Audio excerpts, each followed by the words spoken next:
Bom dia, pessoal. Estamos aqui para mais um dia da leitura da Palavra do Senhor.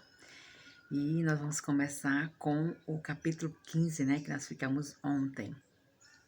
Capítulo 15, ele fala sobre as imundícias do homem e da mulher, né? Vamos aqui entender a palavra do Senhor que tem hoje para nós. Deixa eu só arrumar aqui o celular. Pronto. Então, vamos lá. Disse mais o Senhor a Moisés e a Arão: Falai aos filhos de Israel e dizei-lhes: Qualquer homem que tiver fluxo seminal do seu corpo será imundo por causa do fluxo. Esta, pois, será a sua imundícia por causa do seu fluxo. Se o seu corpo vaza o fluxo, ou se o seu corpo estanca, esta é a sua imundícia. Toda cama em que se deitar, que tiver fluxo, será imunda, e tudo sobre o que se assentar será imundo. Aqui nós vamos já ler o comentário, né? Desses 4 versículos. O do 1 ao 3. Certos fluxos do corpo eram normais, mas causavam impureza cerimonial. Nós temos que entender aqui que é impureza cerimonial, tá? Está falando. Outros fluxos eram anormais e indicavam doenças. As doenças venéreas eram usualmente transmitidas através das relações sexuais promíscuas, sendo, pois, claramente associadas ao pecado, né? Um fluxo, no versículo 2. Em hebraico, zap, do verbo zumbi, fluir, tão comum na expressão que emana mel e leite, né? 20 e 24. Aqui se refere ao fluxo menstrual ou seminal.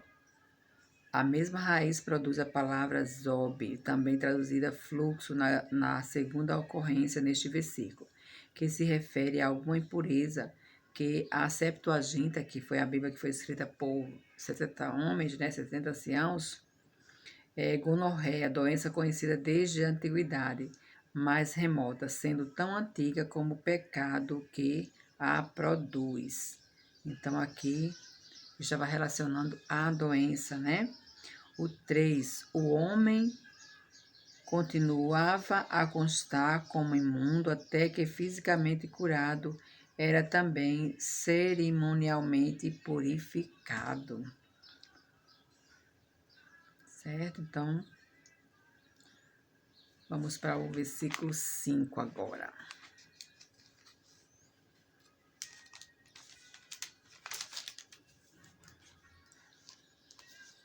Qualquer que lhe tocar a cama, lavará as suas vestes, banhar-se-á em água e será imundo até a tarde. Quem tocar o corpo do que tem o fluxo, lavará as suas vestes, banhar-se-á em água e será imundo até a tarde. Se o homem que tem o fluxo cuspir sobre uma pessoa limpa, então esta lavará as suas vestes, banhar-se-á em água e será imunda até a tarde. Também toda cela em que cavalgar, que tem o fluxo, será imunda. Qualquer que tocar alguma coisa que esteve debaixo dele será imundo até a tarde, e aquele que a lavará as suas vestes, banhar-se-á em água e será imundo até a tarde. Também todo aquele que tocar o que tiver o fluxo, sem haver lavado as suas mãos com água, lavará as suas vestes, banhar-se-á em água e será imundo até a tarde. O vaso de barro em que tocar o que tem o fluxo será quebrado, porém todo vaso de madeira será lavado com água. Quando, pois, deixa eu desligar aqui o som. Quando, pois, o que tem o fluxo dele estiver limpo, contar-se-ão 7 dias para a sua purificação. Lavará as suas vestes, banhará o corpo de águas correntes e será limpo. Ao 8º dia tomará 2 rolas ou 2 pombinhos e virá perante o Senhor à porta da congregação e os dará ao sacerdote.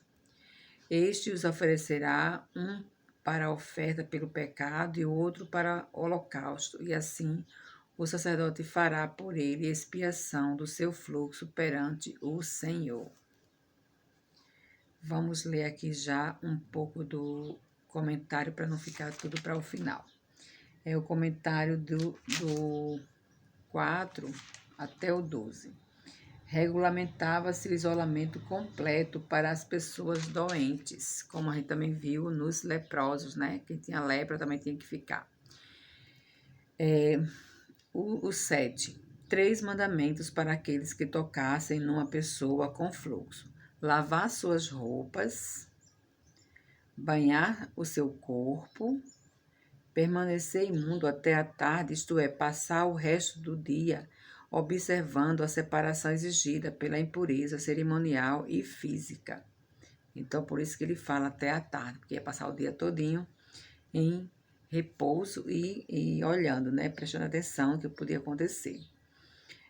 Cuspir sobre alguém era um costume oriental que demonstrava desprezo. Então, por isso que aqui a lei de Deus, a palavra de Deus, ela fala sobre cuspir, né? Porque era um costume que tinha lá, quando tinha desprezo de alguém, cuspia na pessoa, né? Então, por isso que é falado, se cuspir em alguém. Era um costume oriental de desprezo, expressando um insulto, né? Então, até uma coisa bem estranha, né? Cuspir na pessoa. Era um insulto, era uma coisa ultrajante, né? Então, até a tarde significava imundícia cerimonial até o poente, que era o fim do dia israelita. Durante esse tempo de imundícia, a pessoa não podia oferecer sacrifício algum. Então, a pessoa ficava sem poder oferecer sacrifício a Deus, né? O versículo 9, Sela, em hebraico, mercabe, algo para sentar-se, traduzido carro e assento. A forma significa carro. Então, sentar na cela, sentar no banco, né? Vaso de barro. Esses vasos porosos retinham a sujeira e deixavam os germes se desenvolverem, havendo muito mais facilmente em lavar e purificar os vasos de madeira e de metal. Então, os vasos de barro eram quebrados porque não tinha como tirar-lhe a sujeira, né? Aí vamos continuar aqui no versículo 16, que diz: Também o homem, quando se der com ele a emissão do sêmen, banhará todo o seu corpo em água e será imundo até a tarde. Toda veste e toda pele em que houver sêmen se lavará em água e será imundo até a tarde. Se um homem coabitar com uma mulher e tiver emissão de sêmen, ambos se banharão com água e serão imundos até a tarde. A mulher, quando tiver o fluxo de sangue, se este for o fluxo costumado do seu corpo, estará 7 dias na sua menstruação, e qualquer que a tocar será imundo até a tarde.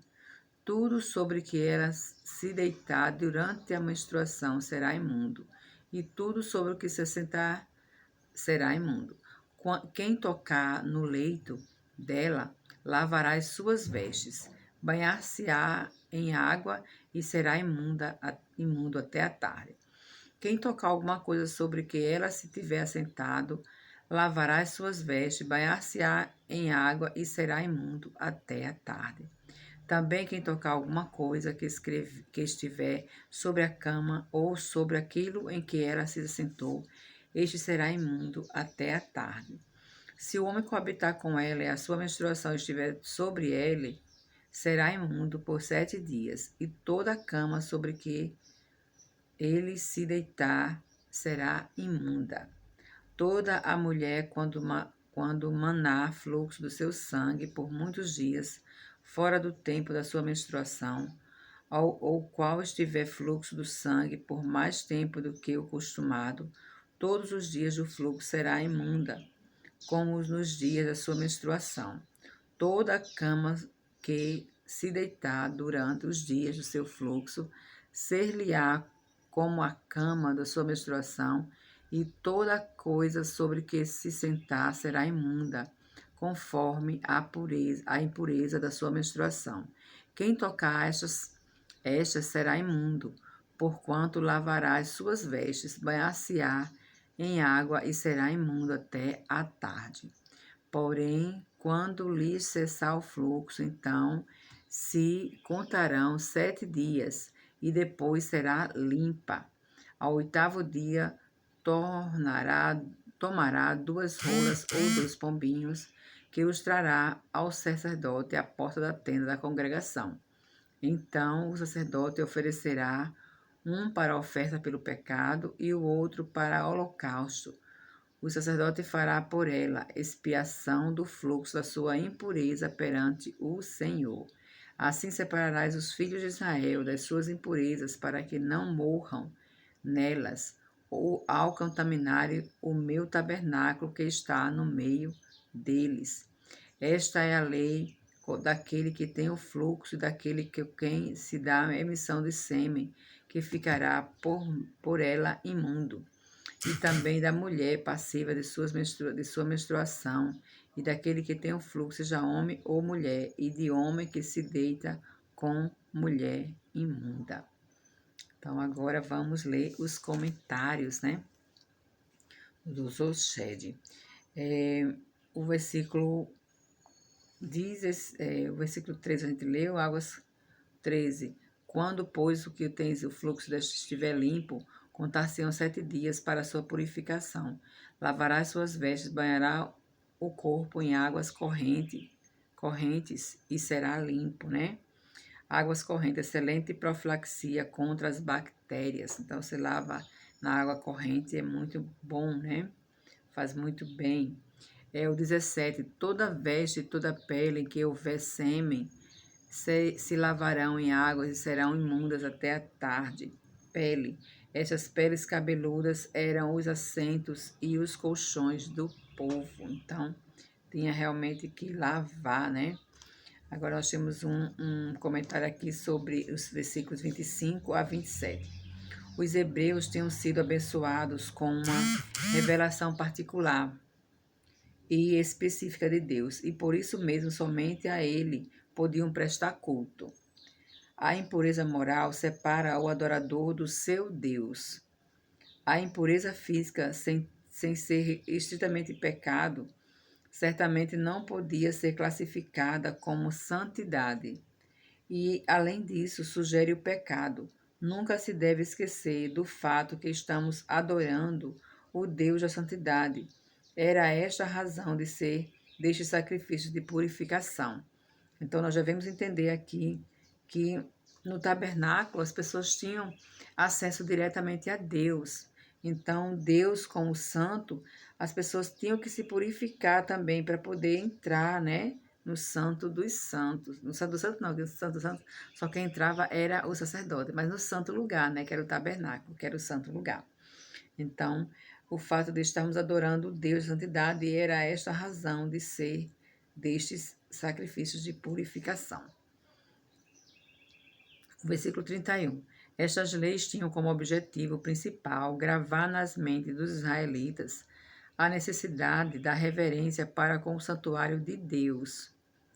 Então, aqui a necessidade era essa, né, da reverência para com Deus e colocar na mente dos israelitas para gravar em suas mentes, né, que precisavam dessa reverência, né, para que o culto prestado a Deus lhe fosse aceitável. Era necessária uma grande prudência religiosa para andar em pureza de coração e santidade de vida. Estas leis fazem os adoradores compreenderem seu papel de pecadores neste mundo transitório, tão cheio de tentações e de corrupção, e que por isso mesmo sempre haveria a necessidade da misericórdia divina. ao perdão através da grande expiação que se prefigurava em todos esses sacrifícios e purificações, né? Fluxo, segundo dos sentidos mencionados no verso 2. Segundo dos sentidos, fluxo hebraico é zoar, que também a gente já viu, né, nos outros. Então, tá aqui a explicação, né, de tantas purificações, de tantos cuidados, né, porque realmente iam se encontrar, iam estar na presença do Deus Santo, no Deus Todo-Poderoso, né, então precisava estar purificados. E nós também precisamos estar purificados, né, para entrar na presença do Senhor. E quem nos purifica, quem nos lava é Jesus, né? Jesus nos lavou com seu sangue, nos purificou com seu sangue. Então, nós estamos lavados e remidos pelo sangue de Jesus. Por isso, nós podemos nos chegar a Deus. Se não fosse Jesus, a gente também não poderia nos chegar a Deus, né? Então, louvado seja o nome do Senhor, que nos purificou através do seu Filho, Jesus. Aleluia. Então, agora vamos para o capítulo 16. Nós lemos o capítulo, terminamos o capítulo 15, né? Então, nós vamos agora ler o capítulo 16, né? Falou o Senhor a Moisés, depois que morreram os 2 filhos de Arão, tendo chegado aqueles diante do Senhor. Então disse o Senhor a Moisés: dize a Arão, teu irmão, que não entre no santuário em todo o tempo, para dentro do véu, diante do propiciatório que está sobre a arca, para que não morra, porque aparecerei na nuvem sobre o propiciatório. Entrará Arão, né? Então Deus aqui está falando que ele vai entrar no propiciatório, que Arão não deve estar lá, né? Entrará Arão no santuário com isto: um novilho para oferta pelo pecado e um carneiro para holocausto. Vestirá ele a túnica de linho sagrada, terá as calças de linho sobre a pele, cingir-se com cinto de linho e lhe cobrirá com a mitra de linho. São estas vestes sagradas. Banhará o seu corpo com água e então as vestirá. Da congregação dos filhos de Israel, tomará 2 bodes para a oferta pelo pecado e um carneiro para holocausto. Arão trará o novilho da sua oferta pelo pecado e fará expiação por si e pela sua casa. Também tomará ambos os bodes e os porá perante o Senhor, à porta da tenda da congregação. Lançará sorte sobre os 2 bodes. Uma para o Senhor e a outra para o bode emissário. Arão fará chegar o bode sobre o qual cair a sorte para o Senhor e o oferecerá por oferta pelo pecado. Mas o bode sobre que cair a sorte para bode emissário será apresentado vivo perante o Senhor para fazer expiação por meio dele e enviá-lo ao deserto como bode emissário, né? Então, vamos ler aqui os comentários sobre esta parte, né, de 16. Diz assim: este capítulo é o clímax da primeira seção do livro. Os 16 capítulos que apresentam o caminho de acesso a Deus, do qual este ritual é o mais solene e eficaz, e realizado uma vez no ano, pelo qual o sumo sacerdote entrava no santuário para fazer expiação pelo povo, né? Então, aqui, o sumo sacerdote entrava uma vez para fazer expiação pelo pecado de todo o povo, inclusive o dele, né? Então, expiação encobria um sacrifício expiatório sobre a transgressão, para nunca ser considerada e, portanto, punida. Este foi feito por Cristo, aleluia, de maneira eficaz, né? Quando sacrificou em prol dos pecadores a sua própria vida imaculada de perfeita obediência a Deus, pagando assim uma penalidade que encobre os pecados dos que creem, né? O justo sofreu vicariamente pelo injusto, que está em 2 Coríntios 5, 21 e em 1 Pedro 2, 24. O mesmo pensamento jaz na palavra reconciliação. No Novo Testamento, traduz a palavra grega catalage e significa reparação legal e moral pelos danos causados pelos pecadores, né? Então aqui nós podemos ver que Cristo, ele pagou pelos nossos pecados de uma vez só. Ele não precisava entrar mais como o sacerdote entrava uma vez por ano, né? Cristo, uma vez por todas, vicariamente, ele pagou, né? Glória a Deus por isso. Então, restaurando, assim, as relações entre Deus e os homens, que tinham sido rompidas quando os homens violaram a lei de Deus, tornando-se réus da penalidade da morte que a justiça divina exigia. O efeito desta obra de Cristo é a retidão e a vida eterna para os que aceitam pela fé, que está em Efésios 2, 8 a 10. Vamos ler Efésios 8 a 10. Efésios 8, não, 2, 8 a 10. Diz assim: porque pela graça sois salvos, mediante a fé, e isso não vem de vós, é dom de Deus, não de obras para que ninguém se glorie, pois somos feitura dele, criados em Cristo Jesus para boas obras, as quais Deus de antemão preparou para que andássemos nelas. Aleluia, glória a Deus. Então, no dia da expiação, os homens tomavam parte numa cerimônia que prenunciavam a morte de Cristo. O sangue dos animais não removia pecado, mas sim a obra de Cristo, da qual era símbolo, né? Ali era só um símbolo. Todos esses sacrifícios eram símbolos. Eles apontavam para o sacrifício vicário de Cristo, né? Aleluia, glória a Deus. O bode emissário. A força de Deus, né? Pode ser o nome próprio de um dos picos de Sinai para o bode ser precipitado penhasco abaixo do próprio lugar onde foi dado a lei, ou pode ser o nome do próprio Satanás, né? De qualquer maneira, esta cerimônia indica que a culpa estava sendo simbolicamente afastada da terra e do povo. Em certo sentido, é um tipo de Cristo. Então, um certo sentido, é um tipo de Cristo que esse bode fazia expiação, né? Porque quem fez a expiação foi Jesus, né? Então, o sacrifício pelo próprio sumo sacerdote. Arão fará chegar o novilho da sua oferta, versículo 11, da sua oferta pelo pecado, e fará expiação por si pela sua casa, e morará o novilho da sua oferta pelo pecado.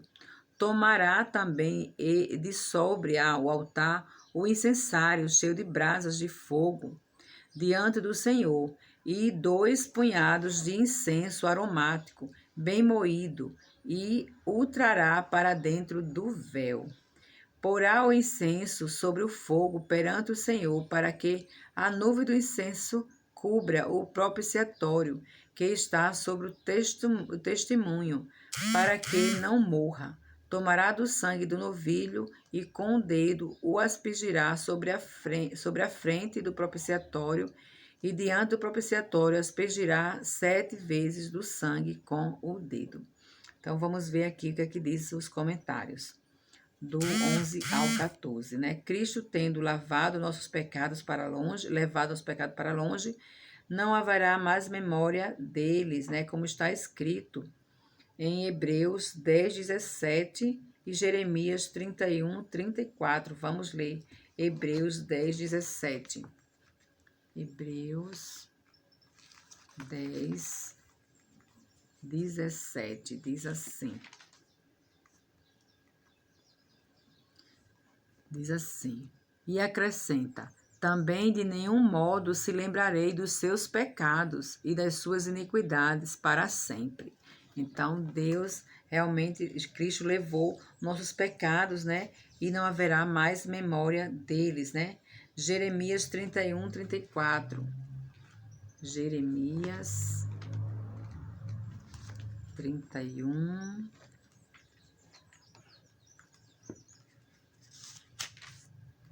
31, 34 diz assim: não ensinará jamais cada um ao seu próximo, nem um ao seu irmão, dizendo: conhece o Senhor, porque todos me conhecerão, desde o maior, do menor até o maior, diz o Senhor, pois perdoarei as suas iniquidades e dos seus pecados jamais me lembrarei, né?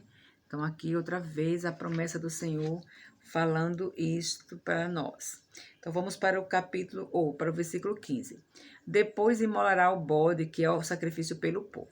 Depois imolará o bode da oferta pelo pecado, que será para o povo, e trará o seu sangue para dentro do véu, e fará com o seu sangue como fez com o sangue do novilho, aspergi-lo-á no propiciatório e também diante dele.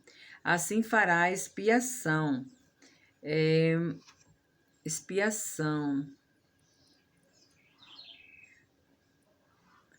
assim fará expiação.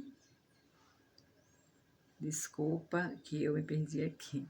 Deus imolará o bode da oferta pelo pecado, que será para o povo, e trará o seu sangue para dentro do véu, e fará com o seu sangue como fez com o sangue do novilho, aspergi-lo-á no propiciatório e também diante dele. Assim fará expiação pelo santuário, por causa da impureza dos filhos de Israel, e das suas transgressões, e de todos os seus pecados. Da mesma sorte fará pela tenda da congregação, que está com eles no meio das suas impurezas. Nenhum homem estará na tenda da congregação quando ele entrar para fazer propiciação no santuário, até que ele saia depois de feita a expiação, por si e pela sua casa, e por toda a congregação de Israel. Então sairá ao altar que está perante o Senhor e fará expiação por ele. Tomará do sangue do novilho e do sangue de bode e o porá sobre os chifres do altar ao redor. Do sangue aspergirá com o dedo 7 vezes sobre o altar, e o purificará e o santificará das impurezas dos filhos de Israel. Havendo, pois, acabado de fazer expiação pelo santuário, pela tenda da congregação e pelo altar, então fará chegar o bode vivo. Arão porá ambas as mãos sobre a cabeça do bode vivo, e sobre ele confessará todas as iniquidades dos filhos de Israel, todas as suas transgressões e todos os seus pecados, e os porá sobre a cabeça do bode, e enviá-lo-á ao deserto pela mão de um homem, à disposição para isso. Assim, aquele bode levará sobre si todas as iniquidades deles para a terra solitária, e o homem soltará o bode no deserto. Depois Arão virá à tenda da congregação e despirá as vestes de linho que havia usado quando entrara no santuário, e ali as deixará. Banhará o seu corpo em água no lugar santo e porá as suas vestes. Então sairá e oferecerá holocausto e o holocausto do povo, e fará expiação por si e pelo povo. Também queimará a gordura da oferta pelo pecado sobre o altar. E aquele que tiver levado o bode emissário lavará as suas vestes, banhará o seu corpo em água, e depois entrará no arraial. Mas o novilho e o bode da oferta pelo pecado, cujo sangue foi trazido para fazer expiação no santuário, será levados fora do arraial, porém as suas peles, a sua carne e o seu excremento se queimarão. Aquele que o queimar lavará as suas vestes, banhará o seu corpo com água e depois entrará no arraial. Então aqui vamos ler os comentários, né? Vamos ler os comentários aqui do versículo 15 até o 28, né? O ato do sumo sacerdote entrar no Santo dos Santos era uma prefiguração da entrada de Cristo nos céus, depois da sua morte e ressurreição. Está escrito em Hebreus 9, 11 a 12. O propiciatório em hebraico é kaporet, cobertura. A tradução grega o chama de hilasterion, propiciação. A mesma palavra usada para descrever o Senhor Jesus Cristo em Romanos 3, 25. A raiz hebraica produz a palavra traduzida por expiação e propiciação. Era a tampa da arca e o lugar da expiação. Propiciatório é a mesma palavra hebraica traduzida por expiação. Então, vamos ler Hebreus 9, 11 a 12. Hebreus 9.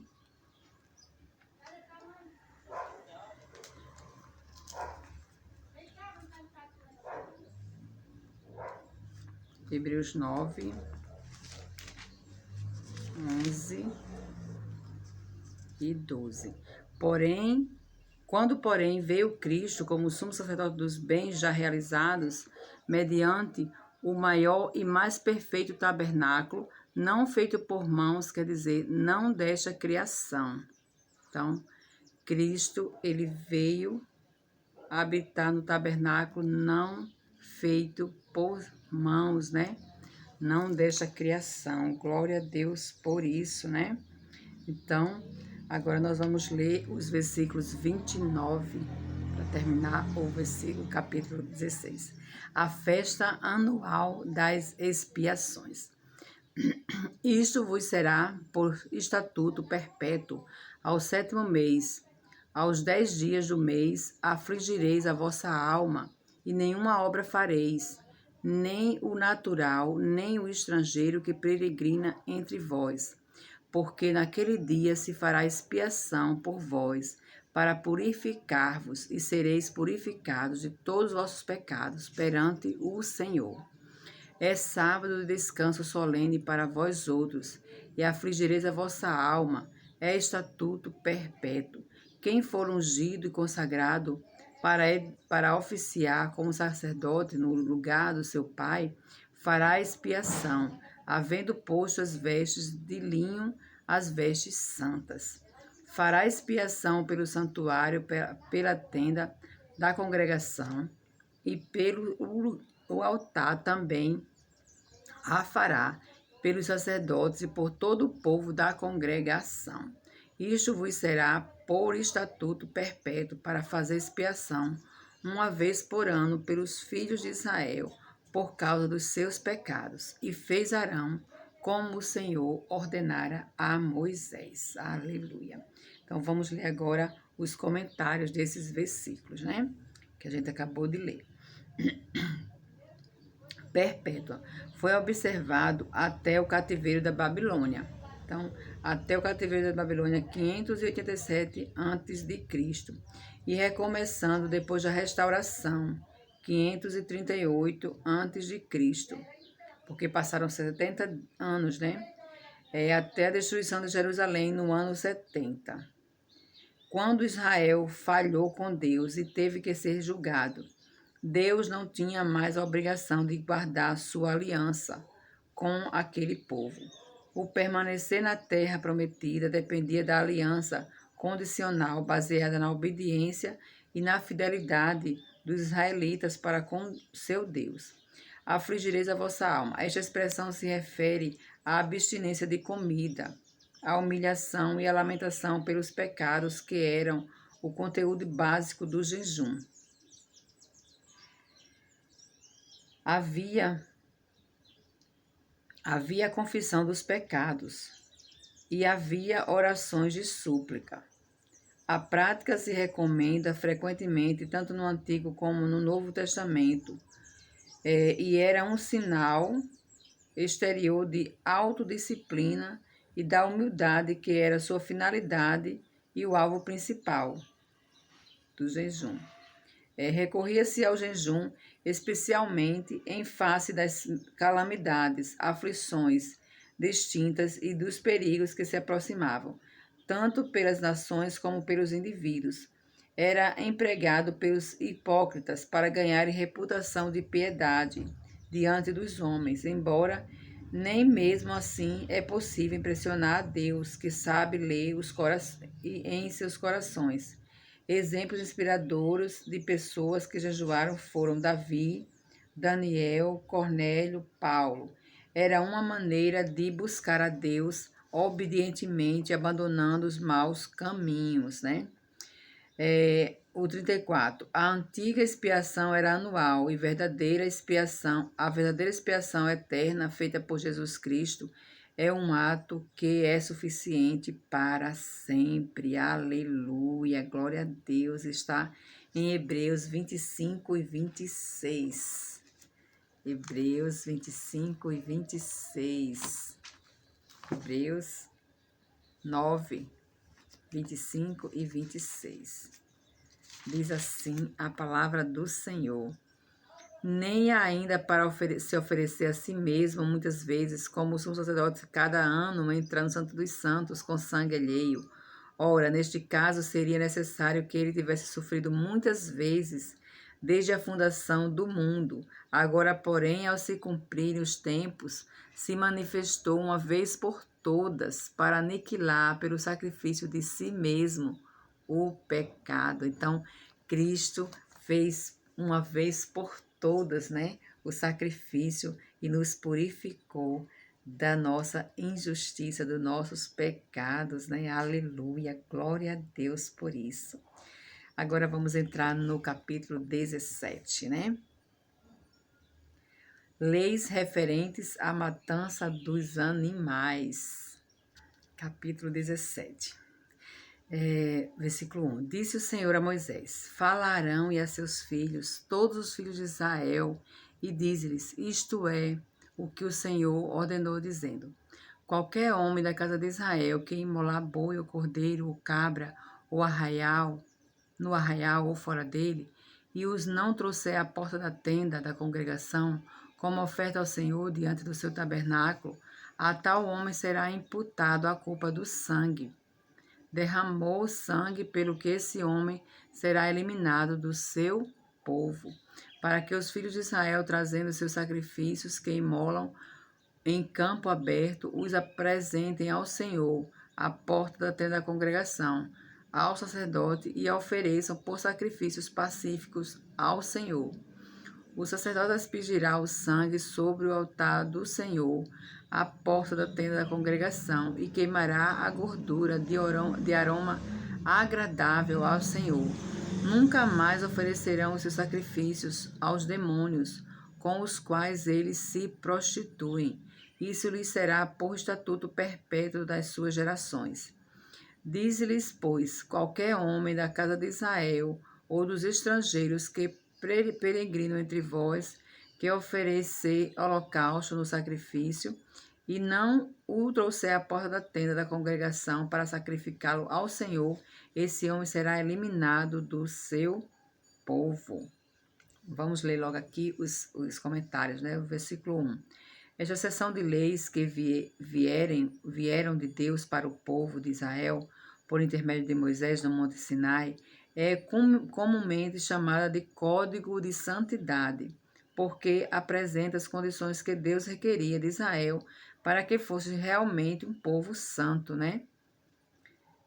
O 4. O mandamento de Deus exigia que todo sacrifício de sangue fosse oferecido no tabernáculo, mais tarde no templo em Jerusalém, e não onde quer que o homem escolhesse para si mesmo.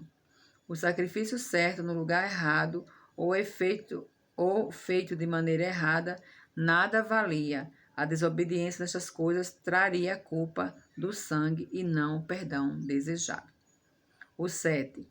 Prostituem. A nação hebraica era simbolicamente casada com Jeová, tanto no Monte Sinai como nas planícies de Moabe. Uma nova geração depois da interior ter perecido. A prostituição simboliza a apostasia e a falta de fidelidade a Deus. E naquelas épocas se relacionava mormente com a idolatria, com seus ritos perversos. Então, versículo 10 agora. Qualquer homem da casa de Israel ou dos estrangeiros que peregrinam entre vós, que comer algum sangue contra ele, e agora a proibição de comer sangue, contra ele, me voltarei e o eliminarei do seu povo, porque a vida da carne está no sangue. Eu vou-lo tenho dado sobre o altar para fazer expiação pela vossa alma, porquanto é o sangue que fará expiação em virtude da vida. Portanto, tenho dito aos filhos de Israel: nenhuma alma entre vós comerá sangue, nem o estrangeiro que peregrina entre vós o comerá.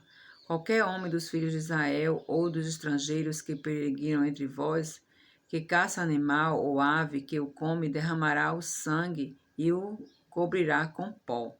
Portanto, a vida de toda a carne e o seu sangue, por isso tenho dito, os filhos de Israel, não comereis o sangue de nenhuma carne, porque a vida da toda a carne é o sangue. Qualquer que comer será eliminado. Todo homem que comer natural, quer estrangeiro, que comer o que morre por si, ou dilacerado, lavará as suas vestes, banhar-se-á em água e será imundo até a tarde, depois será limpo. Mas se não as lavar, nem banhar o corpo,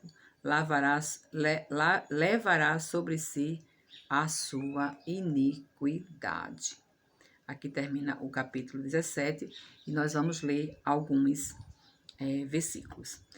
A vida de um animal estava no sangue, e a vida era sagrada, pertencendo a Deus, concedê-la ou tirá-la.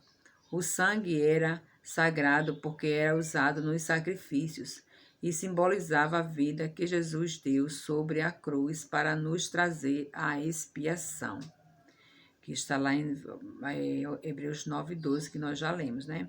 Deus proibiu a Noé comer sangue. Aos cristãos gentios pediu-se que observasse este preceito para não ofender a seus irmãos judeus, né? Sangue, como um propiciatório básico, a Escritura insiste que nenhuma expiação pelo pecado é possível sem o sacrifício de uma vida, da qual o sangue era uma representação visível. Quando se apresentava o sangue, era prova aceitável perante Deus que uma vida havia sido sacrificada. O sangue de Jesus satisfaz as condições que a justiça divina requer para a salvação do homem. Quando um animal morria de alguma doença ou era morto por algum outro animal, era provável que seu sangue não houvesse sido devidamente removido, portanto, não podia ser uma comida lícita para o homem. Além disso, a doença que ceifou o animal podia ser ameaça à saúde daqueles que o comessem. Então, até aqui os comentários, né? Nós vemos aqui os sacrifícios que eram feitos, né?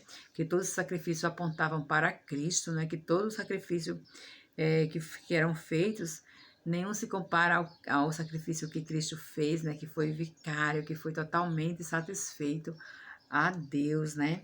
Que Deus realmente aceitou o sacrifício de Cristo total e por todos os nossos pecados, não pelos que a gente já cometeu, mas também pelos que a gente ainda vai cometer, né? Glória a Deus por isso. Agora nós vamos ler o capítulo 18, que fala sobre casamentos ilícitos. Disse mais o Senhor a Moisés: Fala aos filhos de Israel e diz-lhes: Eu sou o Senhor, vosso Deus, né? Deus sempre lembrando. Não fareis segundo as obras da terra do Egito em que habitastes, nem fareis segundo as obras da terra de Canaã, para a qual eu vos levo, nem andarei nos seus estatutos. Fareis segundo os meus juízos, os meus estatutos guardareis, para andardes neles. Eu sou o Senhor vosso Deus. Portanto, os meus estatutos e os meus juízos guardareis. Cumprindo-os, o homem viverá por eles. Eu sou o Senhor. Nenhum homem se chegará a qualquer parenta da sua carne para lhe descobrir a nudez. Eu sou o Senhor. Não descobrirás a nudez de teu pai e da tua mãe. Ela é a tua mãe. Não te descobrirás a nudez. Não descobrirás a nudez da mulher de teu pai. É nudez de teu pai. A nudez da tua irmã, filha de teu pai ou filha da tua mãe, nascida em casa ou fora de casa. A sua nudez não descobrirás. A nudez da filha do seu filho ou da filha da tua filha. A sua nudez não descobrirás, porque é tua nudez.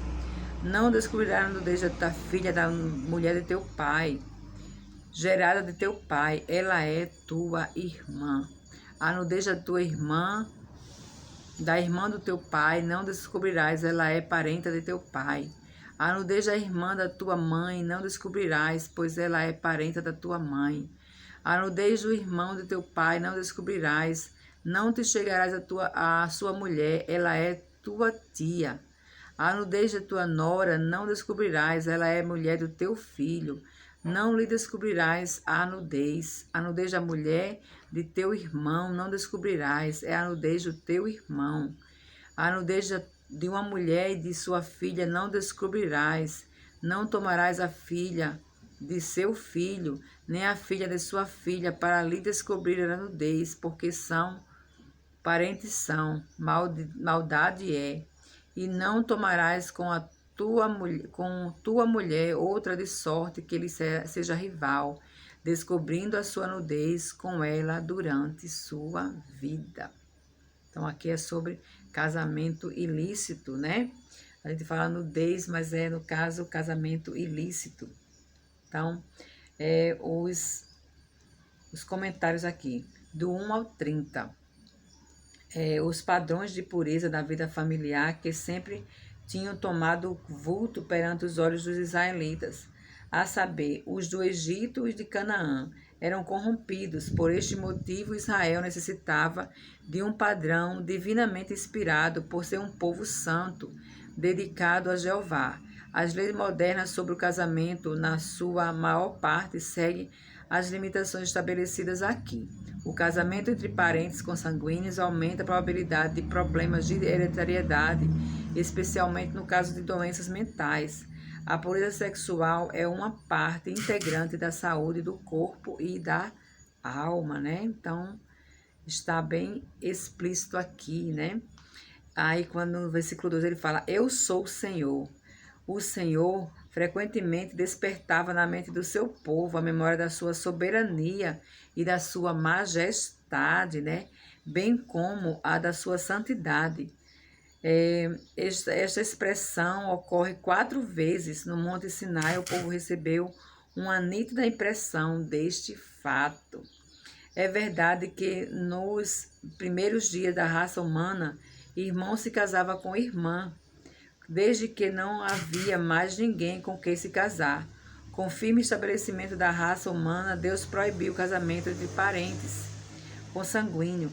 Por exemplo, um homem não devia se casar com sua irmã, nem com sua tia ou com a sua nora, né? Mulher de teu pai quer dizer qualquer esposa de seu pai. Filha de teu pai. Esta parte do versículo se refere à irmã, só por parte do pai. O resto se refere à irmã propriamente dita, ou à meia-irmã do lado materno, né? Então, aqui foi sobre os casamentos ilícitos. O versículo 19 diz, não se chegarás à mulher para lhe descobrir a nudez durante a sua menstruação, nem usos abomináveis, no caso aqui, nem te deitarás com a mulher de teu próximo para te contaminares com ela. E a tua descendência não darás nenhum para dedicar-se a Moleque, nem profanarás o nome de teu Deus. Eu sou o Senhor. Com homem não te deitarás como se fosse mulher. É abominação ao Senhor. Nem te deitarás com o animal para te contaminares com ele, nem a mulher se porá perante um homem para juntar-se com ele. É confusão.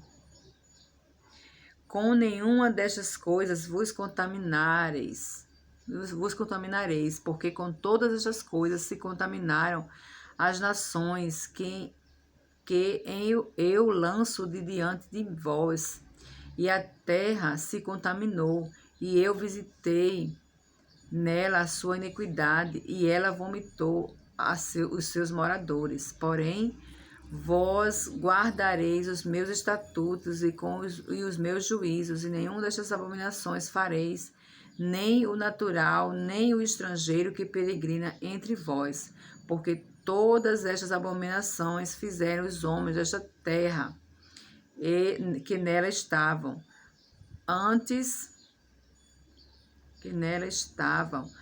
de vós, e a terra se contaminou. Não suceda que a terra vos vomite,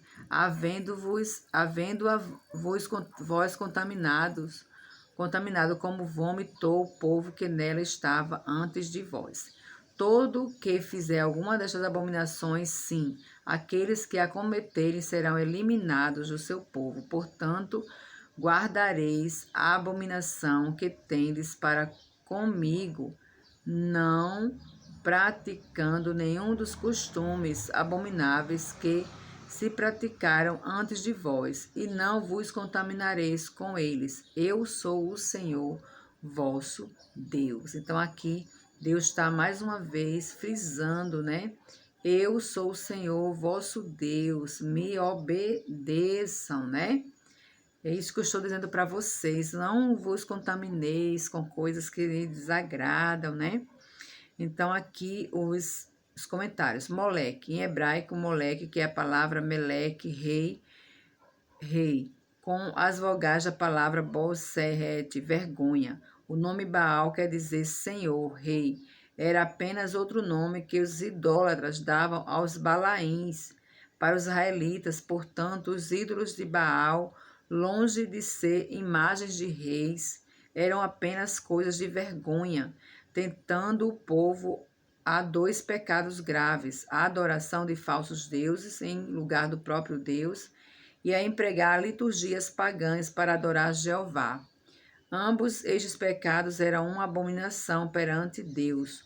O nome específico usado aqui se refere a uma imagem oca, com braços estendidos e com um incinerador na parte vazia, destinado a receber crianças em sacrifício queimado.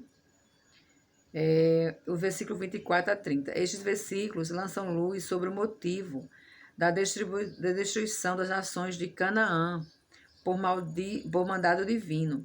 As abominações da imoralidade das nações pagãs tinham chegado a um tal extremo que, afinal, a medida da iniquidade dos amorreus se encheu.